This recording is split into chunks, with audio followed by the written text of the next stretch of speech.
Sekian dari presentasi kelompok kami. Kurang lebihnya mohon maaf. Wassalamualaikum warahmatullahi wabarakatuh. Assalamualaikum. Udah.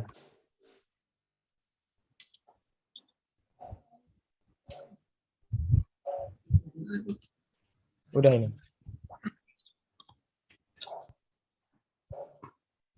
Assalamualaikum warahmatullahi wabarakatuh. Perkenalkan, kami dari kelompok 5 akan mempresentasikan tentang penggunaan rule-based expert system untuk diagnosa penyakit pada anak. Sebelumnya, perkenalkan, nama saya Arya Satya Ibnusani dengan NIM 14621001170 dan rekan saya Farah Putri Raskia 14621001122 dan Antonia Febrianti Budi 14621000219.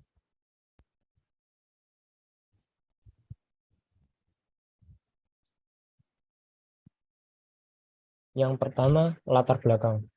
Pada saat ini banyak penyakit yang ada dan menyerang siapa saja, termasuk anak-anak. Anak yang mudah terkena penyakit sehingga menyulitkan orang awam untuk mengetahui penyakit pada anak dan kapan penyakitnya lebih serius. Karena jika anak mengalami sakit kepala, demam, dan sakit perut, bagi orang awam akan dikira sakit biasa dan bisa sembuh dengan sendirinya. Padahal menurut para ahli, hal tersebut bisa menjadi awal untuk penyakit yang lebih parah. Sehingga pada saat diperiksa di rumah sakit, yang dialami anak tersebut sudah parah atau kronis bahkan sulit disembuhkan.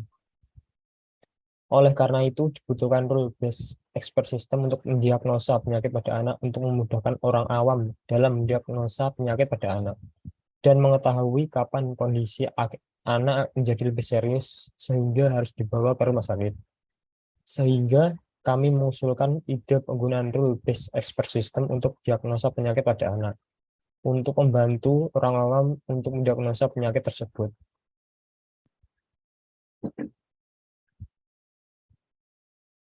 Yang kedua, graph rule-based expert system untuk diagnosa penyakit pada anak. Keterangan gejala sebagai contoh, G1 sulit tidur, G2 terbangun saat tidur, G3 rasa tidak segar atau lemas, G4 cemas. Dengan keterangan G gejala, K penyakit, P kesimpulan, S anak. Dan berikut rule yang telah dibuat. Dengan G1, G2, G3 menderita insomnia primer, G1, G4, G5 insomnia kronik, G1, G2, G6 sindrom idioprotik, G1, G2, G4, G7, dan G8 sindrom gangguan gerak. Dengan kesimpulan jika terdapat G1, gejala 1 dan gejala 2, maka anak terbukti mengidap penyakit.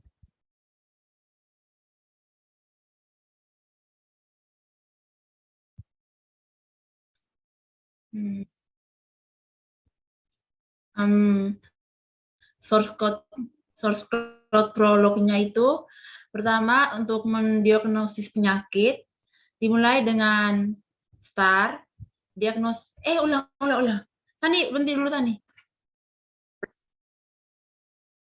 Untuk source code prolognya untuk mendiagnosis penyakit itu pertama tuh dimulai dengan kata mulai, dan penyakit yang akan didiagnosis itu ada infeksi saluran pernafasan atas, infeksi saluran cerna, alergi atau eksim, migrain, faringalitis, hidung tersumbat, cacar air, dan selain itu tidak ada diagnosisnya. Untuk aturan rule penyakit untuk infeksi saluran pernafasan atas itu, jika pasien mengalami gejala demam atau batuk, maka dia akan didiagnosis terkena infeksi saluran pernafasan atas. Kalau anak memiliki gejala muntah atau mencret, itu dia akan didiagnosis memiliki penyakit infeksi saluran cerna. Jika anak memiliki gejala ruam kulit, gatal kulit, maka anak akan didiagnosis alergi atau eksim. Nah, ini semuanya jika anak memenuhi dua gejala ini, maka mereka akan didiagnosis penyakit yang sudah ada. Setelah itu untuk cara bertanya itu apakah anak mengalami gejala? Jika mengalami gejala maka akan dijawab ya, jika tidak maka sistem akan memberikan pertanyaan berikutnya.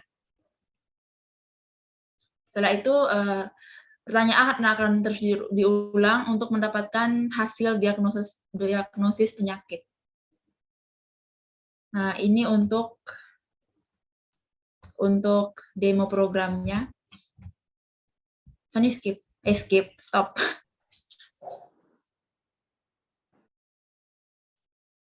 Oke, untuk mendemokan sistem Pakar itu pertama klik file, konsol, pilih file yang akan di konsol.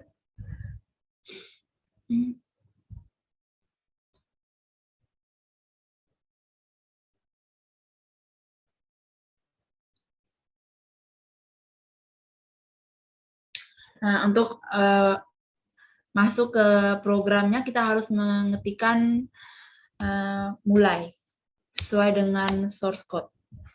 Mulai. Apakah anak mengalami gejala demam? Iya. Udah. Kemudian untuk kesimpulan, jika terjadi ciri-ciri penyakit seperti mengalami infeksi saluran pernapasan atas, tonsilitis atau faringitis, dan tidak ada alergi atau eksim, itu merupakan penyakit demam.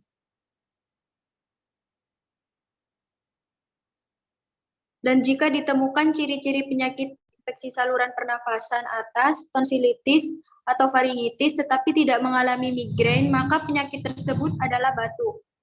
Ciri-ciri penyakit yang mengalami infeksi saluran cerna tetapi tidak mengalami migrain dan tonsilitis atau faringitis adalah ciri dari mual. Jika ditemukan ciri-ciri mengalami infeksi saluran cerna, migrain, tetapi tidak mengalami tonsilitis atau faringitis, maka merupakan ciri dari muntah. Jika mengalami alergi atau eksim, tetapi tidak mengalami migrain dan tonsilitis atau faringitis, maka merupakan ruam kulit.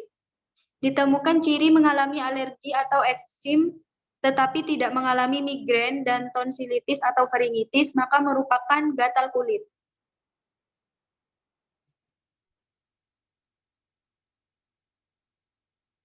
Mengalami migrain tetapi tidak mengalami alergi atau eksim dan tonsilitis atau faringitis, maka merupakan ciri-ciri dari nyeri kepala. Mengalami tonsilitis atau faringitis tetapi tidak mengalami infeksi saluran pernapasan atas dan alergi atau eksim, maka merupakan ciri-ciri dari sakit tenggorokan. Mengalami hidung tersumbat tetapi tidak mengalami alergi atau eksim dan infeksi saluran pernapasan atas, maka merupakan ciri-ciri dari flu. Jika ditemukan ciri-ciri mengalami bintik merah pada sekujur tubuh tetapi tidak mengalami alergi atau eksim dan infeksi saluran pernapasan atas, maka merupakan ciri dari cacar air.